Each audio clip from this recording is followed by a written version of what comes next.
Once again, this case is in the hands of the jury, but we're going to talk about it right now with criminal defense attorney Karen Nance, who joins us now to weigh in on the case.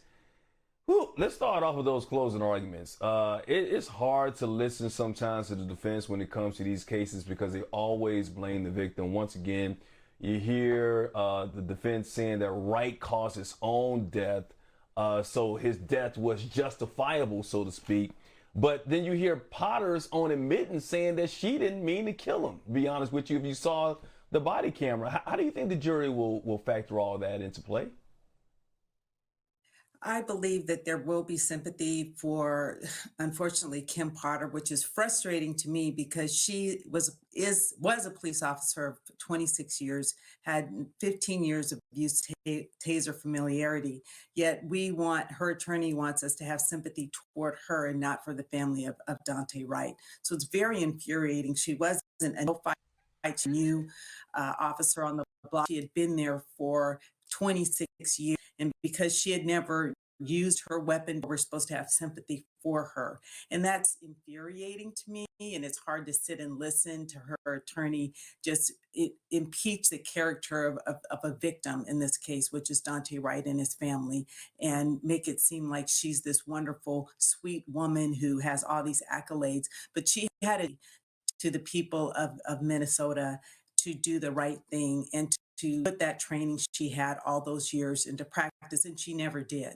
And so that is the frustrating part. And my only hope is that the jury will see through the arguments of the defense. And unfortunately, I don't believe that the prosecution did as good of a job as they could have done. So that's the Hmm. infuriating part to me. But it was difficult to sit and listen to it, to be very honest. Yeah. So what do you think the prosecution could have done better in their closing arguments? Because they're saying an accident, even if they're saying it's an accident, can still be a crime. But can an accident in this case be first or second degree manslaughter? Can she be convicted because of an accident, so to speak?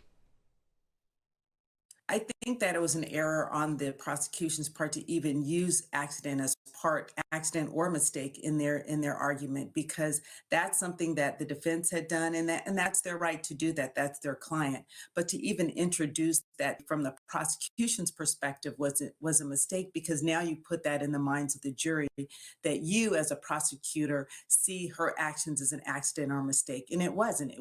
That's not the qualifications for the first degree or the second degree manslaughter. So I think the focus should have been on the elements of the crime and that she was reckless and was negligent. That's what they should have focused on instead of throwing in, I would call it a red herring, something that the jury shouldn't be focusing on, the words mistake or accident. That's not part of the requirements. And so you as a prosecution have now put that before them, and now that's what they're Hmm. looking at. And I think that was a grave error. So they started deliberating yesterday, right? And then a couple of hours in, they asked the judge about when Potter met with a psychologist. I think his name was Dr. Miller, who testified how trained officers can mistake guns for tasers. Can you read into that in any kind of way for either the defense or the prosecution? And what they're thinking about right I now when it believe comes what to the they're jury? I believe what the jury, the question was, at what point in time did Potter have this interview with Dr. Miller?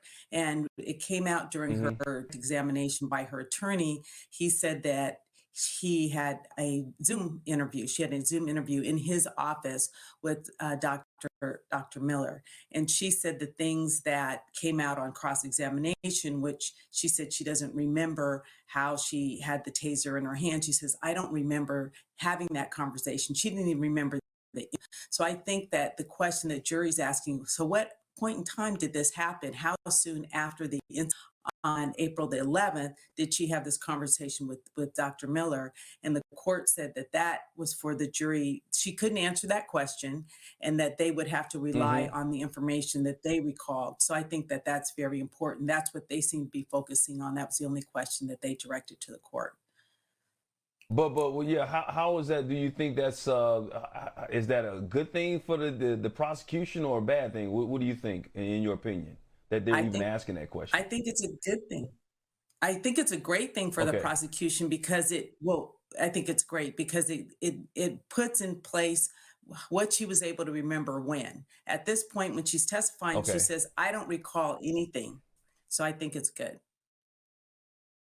Okay, well, before I let you go, so well, obviously we're very invested in this trial, Black people, because of situations like this over the years. Derek Chauvin, the same city in the same courtroom they actually have in this case, and Derek Chauvin was convicted in. We're invested in the outcome of this trial, but only one Black person, I think a woman, is on this jury. So how do you think race is being played out in that deliberation room right now? Is it being played out, in your opinion? I believe that it is being played out. I do recall the questioning, the voir dire, if you will, of the one Black uh, juror, female juror who ended up being selected. She actually said that she had a taser of her own, and so I think that not obviously the police grade, but I think that she was chosen because she had some experience with a taser. Not only that, I think it justified the prosecution and the defense. The defense wanted to make sure they had one Black person on the jury, not a male, but a female. But I don't know. You have 11 non-Black jurors, and we have this Mm-hmm. one female juror. So I'm hoping that she'll be able to hold her ground, whatever that may be, and do justice for Daunte Wright. All right, deliberations continue today. We'll see how it all plays out eventually. Criminal defense attorney Karen Nance, we appreciate your insight and joining us here on Start Your Day and getting up with us this morning.